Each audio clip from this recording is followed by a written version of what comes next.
இன்றே டவுன்லோட் செய்து உங்கள் ஃபேவரட் ஷோக்களை என்ஜாய் பண்ணுங்க. அப்பா ஒரு பெரிய சிக்கல்ல மாட்டிக்கிட்டாருடா. இந்த விஷயத்துல அவரை நீதாண்டா காப்பாத்தணும்.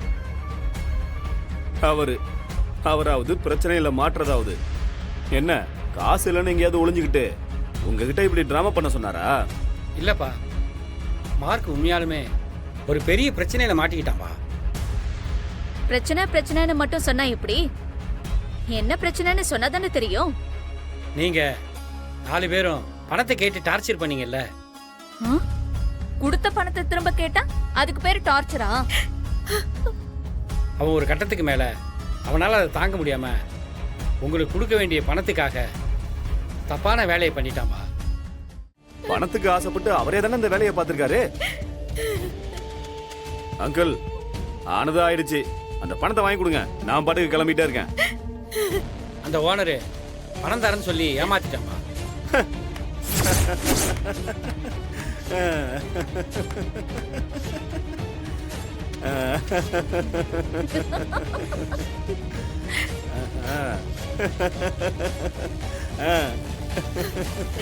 உங்க அப்பா இவ்ளோ பெரிய பிரச்சனையில இருக்காருன்னு சொல்றேன், நீங்க எல்லாரும் சிரிக்கிறீங்களேடா.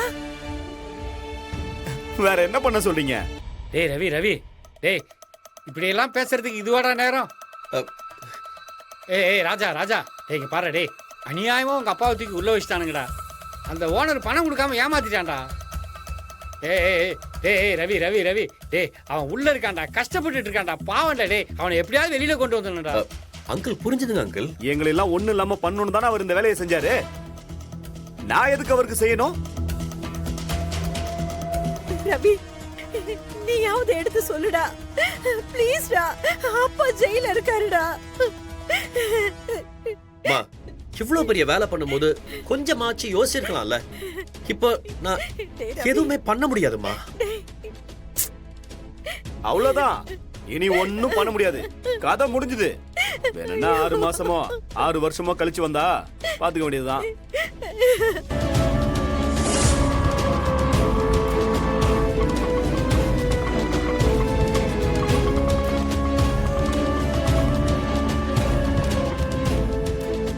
இதான் அவர் வீடாமா? இந்த வீடுதான் நினைக்கிறேன். அவர் ஆள் எப்படி? நல்ல டைப் தானே? ரொம்ப நல்ல மனுஷங்க. முதல்ல வேலை செஞ்ச இடத்துல அந்த வாட்ச் கேஸ இவர்தான் நல்லபடியா முடிச்சு கொடுத்தாரு. தீபாவளிக்கு கூட நம்ம வீட்டுக்கு வந்து எல்லாரோடையும் சேர்ந்து கொண்டாடினாரு. என்ன அவசர ஆபத்துனாலும் அவரை கூப்பிட சொல்லியிருக்காரு. அவரை பார்த்து இந்த விஷயத்த சொன்னா போதும், நல்லபடியா முடிச்சு கொடுத்துருவாரு. சரிம்மா. சார், யார் நீங்க? இங்க என்ன பண்ணிட்டு இருக்கீங்க? ஏசி அபிமன்யு சார் வீடு தானே? ஏசி சார் வீடு தான். நீங்க யாரு? என்ன வேணும்? நாங்க அவருக்கு ரொம்ப வேண்டப்பட்டவங்க. ஒரு பிரச்சனை, அதான் சாரை பார்த்து ஒரு உதவி கேட்கலான்னு வந்தோம். சார் ஊர்ல இல்லையே. எங்க போயிருக்காரு? எப்ப வருவாரு? அவர் அமர்நாத் போயிருக்காரு, வரதுக்கு 2 வாரம் ஆகும். அவர்கிட்ட பேச முடியுமா? அவரு வருஷத்துக்கு ஒரு முறை வேண்டுதலுக்காக போவாரு.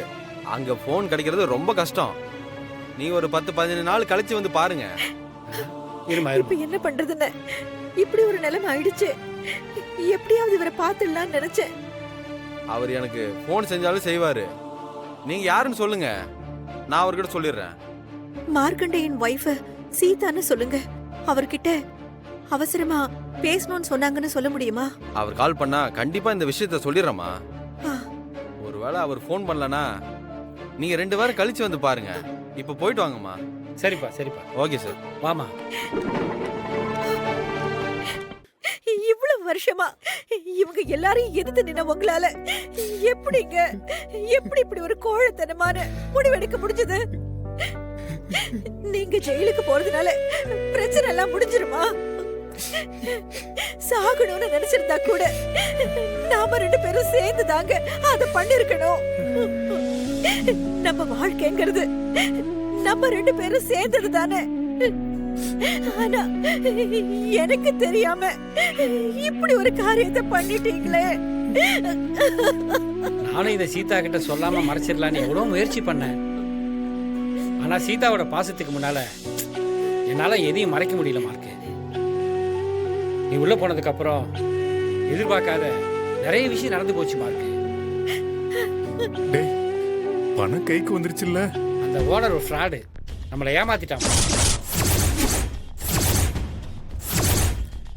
உன்னை உள்ள அனுப்பி வச்சுட்டு பணத்தை தரேன்னு சொல்லி நம்ம எல்லாரையும் நம்ப வச்சு கழுத்தை அறுத்துட்டான்.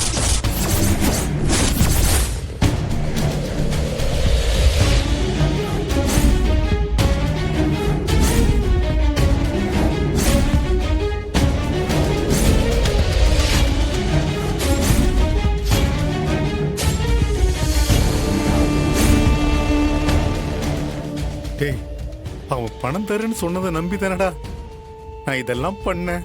இல்ல மார்க்கு, அவன் நம்மளை ஏமாத்திட்டான். உங்களை பணைய வச்சு அதுல கிடைக்கிற எதுவுமே எனக்கு தேவையில்லைங்க.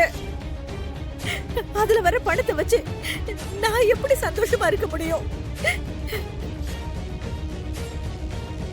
இப்ப அடுத்து என்ன பண்றது? அந்த இன்ஸ்பெக்டரு, ஓனரு எல்லாருமே கூட்டு களவானீங்க. பணத்தையும் தரல. நீ அந்த ஆக்சிடென்ட்டை பண்ணலன்னு போலீஸ் ஸ்டேஷன்ல போய் சொன்னா அதை ஒத்துக்கலப்பா. அவனுங்க போனாலே துரத்தி அடிக்கிறானுங்க. சரி அபிமன்யுவை பாத்தீங்களா? பார்க்காம இருப்போமா? அவரு வடநாடு போயிட்டாராம். வர்றதுக்கு 2 வாரம் ஆகும்னு சொல்லிட்டாங்க. அதான் இந்த கேஸை ரீஓபன் பண்றதுக்கு பெட்டிஷன் போட்டிருக்கோம். ஐயா.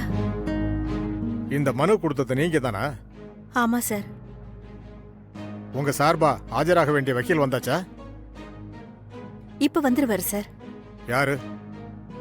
வக்கீல் ராஜேந்திரன். எங்க ஆளை காணோம்? ஜட்ஜி வந்த பிறகுதான் இன்னைக்கும் வருவார் போல.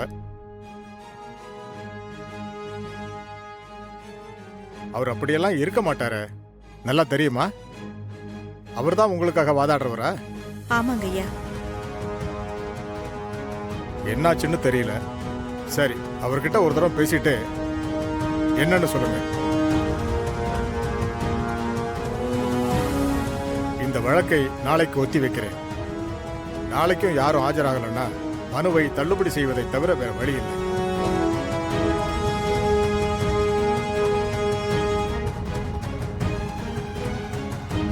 ஹலோ நில்லுங்க சார். சொல்ல உள்ள வந்துட்டாங்க சார். வணக்கம் சார்.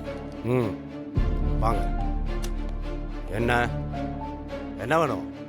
என்னங்க ஐயா, என்னன்னு கேக்குறீங்க? என்னோட வீட்டுக்காரருக்காக நீங்க ஆஜராகிறேன்னு சொன்னீங்களே. ஆமா சொன்னேன். ஏதோ உன் புருஷன் நிரபராதியா இருப்பான்னு ஒத்துக்கிட்டேன். அப்புறம் தான் வெளியே விசாரிச்சதுக்கு அப்புறம் தான் தெரிஞ்சது உன் புருஷன் பெரிய ஃப்ராடுன்னு.